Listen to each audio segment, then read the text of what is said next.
ओम जय साई नाथ, जय साई नाथ। आदि न अंत तुम्हारा, तुम्हें श्रद्धा नमन हमारा।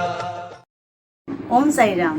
मैं चैताली साई सद्दा सबूरी चैनल से आप सभी भक्तों को स्वागत है। इस चैनल के माध्यम से आप लोग साई बाबा का साई सच्चरित्र पाठ देखिए, हर रोज साई सच्चरित्र पाठ पढ़िए। ओम साई राम। श्री सच्चिदानंद सद्गुरु साईनाथ महाराज की जय। Om Sai Ram.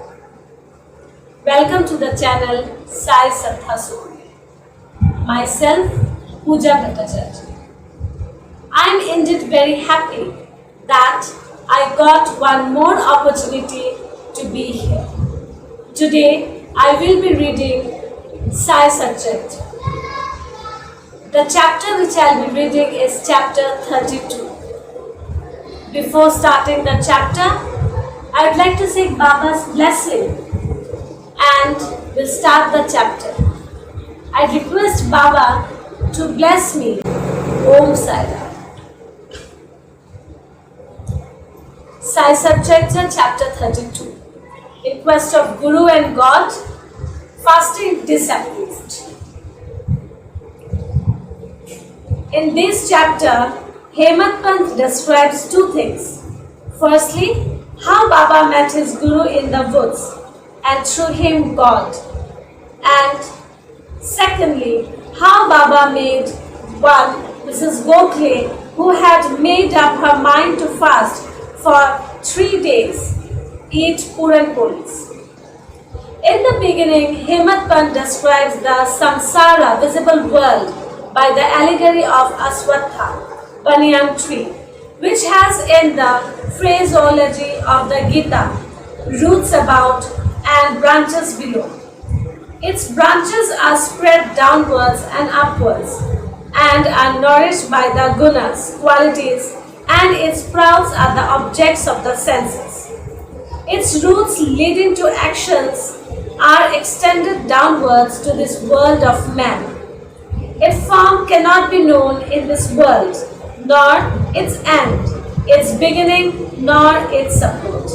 Cutting this Ashwatha tree of strong roots with the sharp weapon of non-attachment, one should seek the path beyond, treading which there is no return. For traversing this path, the help of a good guide, that is Guru, is absolutely necessary. However learned a man may be, or however deep his study of Vedas and Vedangas, sacred literature may be, he cannot go to his destination safely if the guide be there to help him and show him the right way. He would avoid the pitfalls and the wild beasts on the journey, and everything will be smooth sailing. Baba's experience in this matter, the story which he gave out himself, is really wonderful, which when attended to will give you faith, devotion and salvation. Once 4 of us were studying religious scriptures and other books, and being thus enlightened, we began to discuss the nature of the Brahman. One of us said that we should raise the self by the self and not depend on others. To this the second replied that he would control his mind is blessed. We should be free from thoughts and ideas, and there is nothing in the world without us. The third said that the world phenomenon is always changing. The formless is eternal, so we should discriminate between the unreal and the real.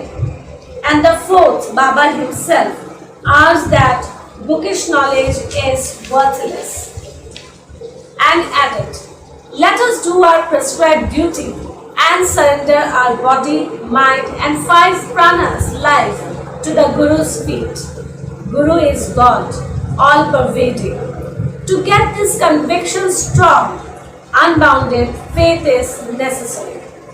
Discussing in this wise, we 4 learned men began to ramble through the woods in the quest of God.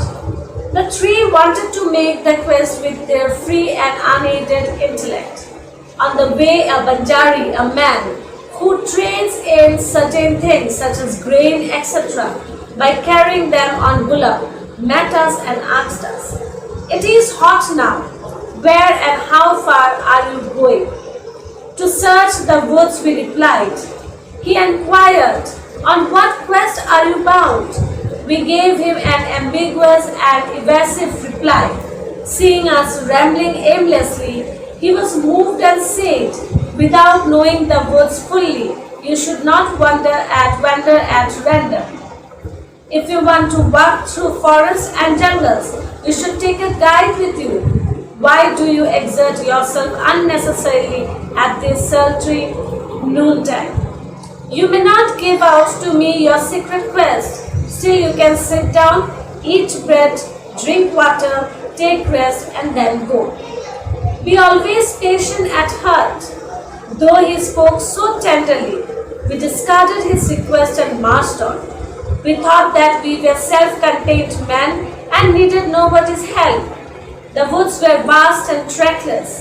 The trees therein grew so close and tall that the sun's rays could not penetrate through them. So we lost our way and wandered here and there for a long time.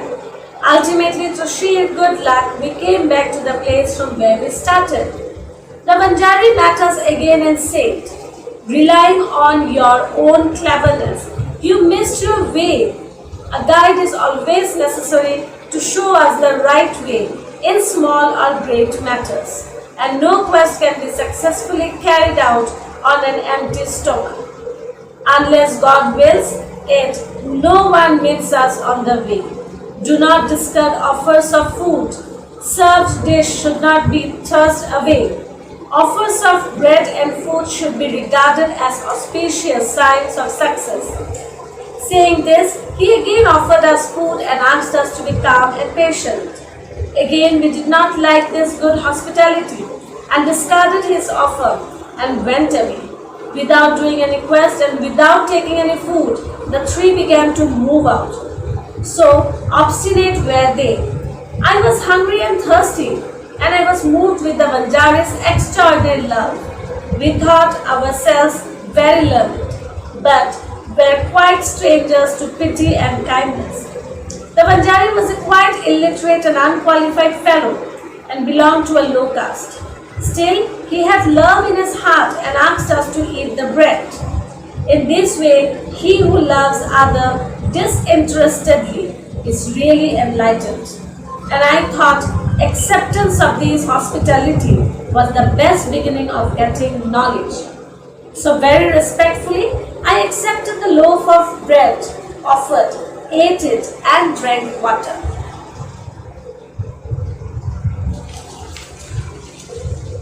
Then too, the Guru at once came and stood before us. What was the dispute about? He asked and I told him everything that had happened. Then he said, "Would you like to come with me? I will show you what you want, but he alone who believes in what I say will be successful." The others did not agree to what he said and left him, but I bowed to him reverently. Then he took me to a well, tied my feet with a rope and hung me, head downwards and feet up. From a tree near the well, I was suspended 3 feet above the water, which I could not reach with my hands, nor which could go into my mouth. Suspending me in this manner, he went away. No one knew where. After 10 or 12 ghatakas, that is 4 to 5 hours, he returned and taking me out quickly, asked me how I felt. In bliss supreme I was. How can a fool like me describe the joy I experienced? I replied. On hearing my answer, the Guru was much pleased with me, drew me near him and stroking my body with his hand, kept me with him. He took care of me as tenderly as a mother bird does of her young ones. He put me into his school. How beautiful it was! There I forgot my parents. All my attachment was snapped and I was liberated easily. I thought thought that I should embrace his neck and remain staring at him always. If his image were not fixed in my pupils, I would like better to be blind. Such was the school. No one who entered it once could return empty-handed. My Guru became my all in all, my home and property, mother and father, everything. All my senses left their places and concentrated themselves in my eyes, and my sight was centered on him. Thus was my Guru, the sole object of my meditation, and I was conscious of none else. While meditating on him, my mind and intellect were stunned, and I had thus to keep quiet and bow to him in silence.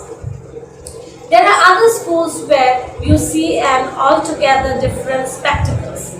The disciples go there to seek knowledge and spend their money, time and labor, but ultimately they have to repent.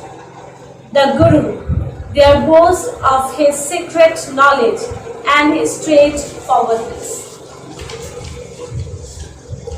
He makes a show of his sacredness and holiness, but he is not tender at heart.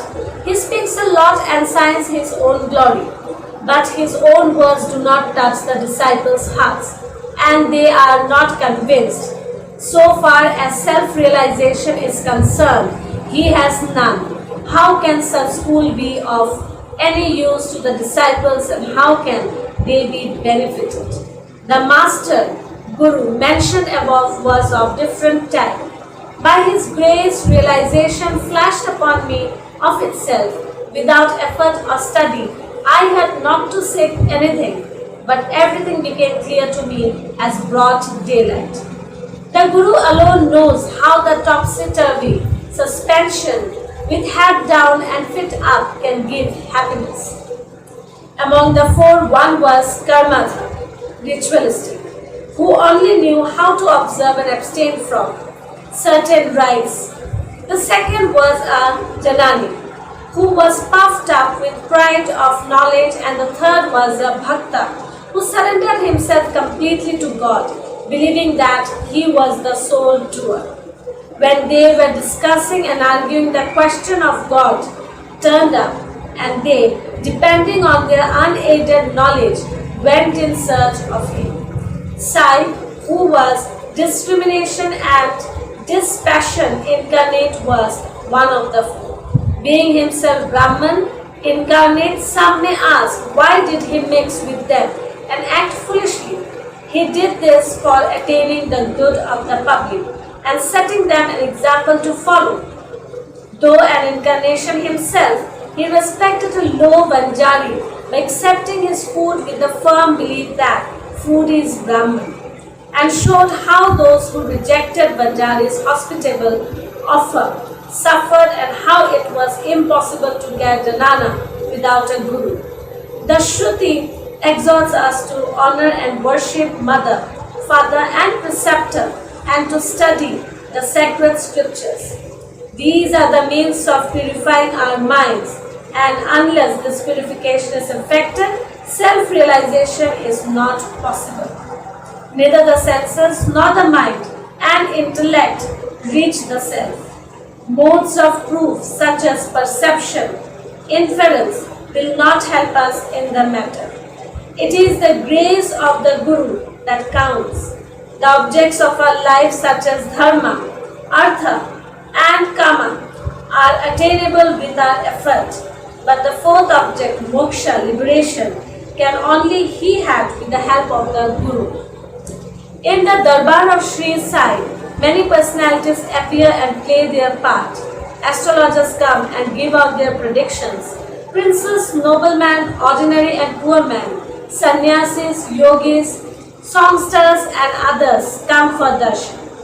Even a mahar comes and making a johar, his salutation, says this: Sai is the Maiba, true palace. Who will do away with our rounds of births and deaths?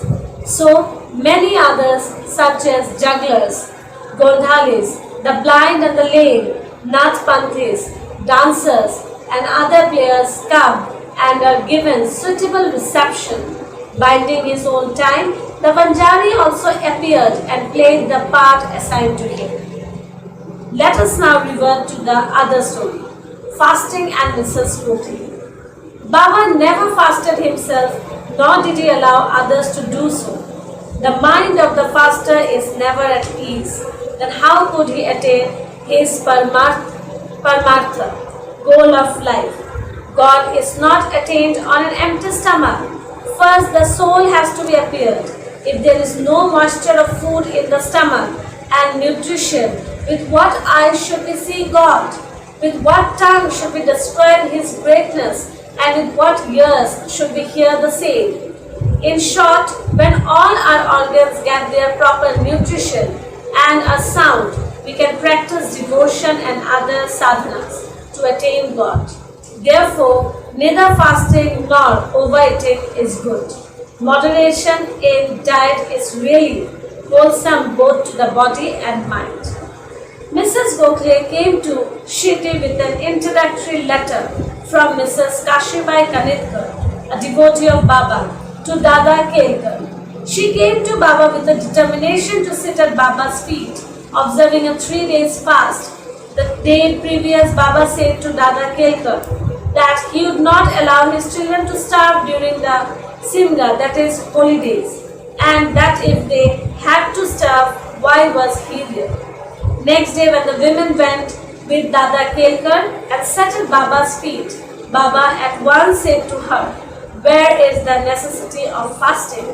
Go to Dada Bhat's house, prepare the dish of Puran Polis, wheat rotis with gram flour and jaggery. Feed his children and yourself too." Simga holidays were on.